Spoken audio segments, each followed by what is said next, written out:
I started doing Jewish multicultural education back in 1990 when no one was doing it and no one knew what it was and no one cared about it. And back then I couldn't go up to Jewish leaders and say, you know, the Jewish community has a lot of racism and we need to deal with it and we need to have this program. And there was no incentive for the Jewish leadership to do that because it was basically like, you know, a white Ashkenazi hegemony. There was no power in the Mizrahi Sephardi communities and the communities of, you know, African American Jews of color, whatever. There was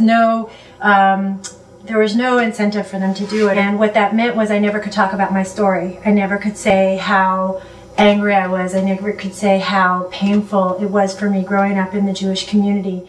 Immediately after 9/11, I experienced like a lot of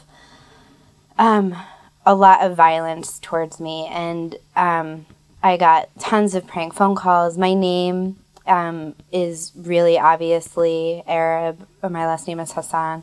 And like I got tons of prank phone calls that were death threats, and I got notes slipped under my door by people who lived in my building, and it like brought me very quickly to a place of having to understand my identity as a person who's experiencing political oppression.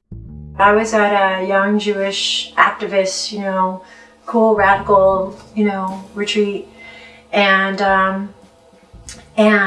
everyone was going off about, like, you know, Israeli-Palestinian stuff and you know, the Jews need to do this and the Jews need to do that and whatever. I don't remember what they were going off about, and it was just like, you know, it was very clear that the root of everything was Jews are white European oppressors and Palestinians are the indigenous people of color, and the Jews have done terrible things to Palestinians, end of story. And I'm sitting there and I was just like, I couldn't stand anymore, and I was like, you know what, I've had it. Like, my family was kicked out of Iraq. Okay, my family is Jewish refugees, and we were absorbed by the state of Israel, and there are 900,000 Jewish refugees, you know, who were absorbed mostly by Israel, and nobody ever talks about that. I mean, I have been told that our history is completely irrelevant to the Arab-Israel conflict. I have been told that Jews who lived for 1,300 years with Arabs are completely irrelevant to the Arab-Israel relationship. I mean, it's total madness. I think that Zionism is like the Z word, the way that feminism is the F word. To me, it's the liberation movement, both of them. And I'm a feminist and I'm a Zionist. I think that people get confused because Zionism has come to be associated with European political Zionism, which, quite frankly, is based on the elimination of Jewish identity.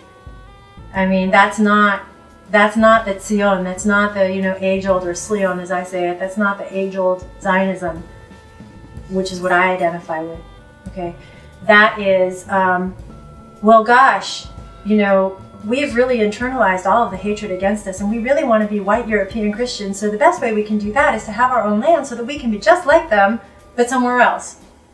And it wasn't about, oh, let's go and reclaim our roots, and let's go and, you know, reconnect with all of these Jews from all over the world. Wow, that's so cool. They're from India and Ethiopia and Russia and Yemen, and, you know, it wasn't about that.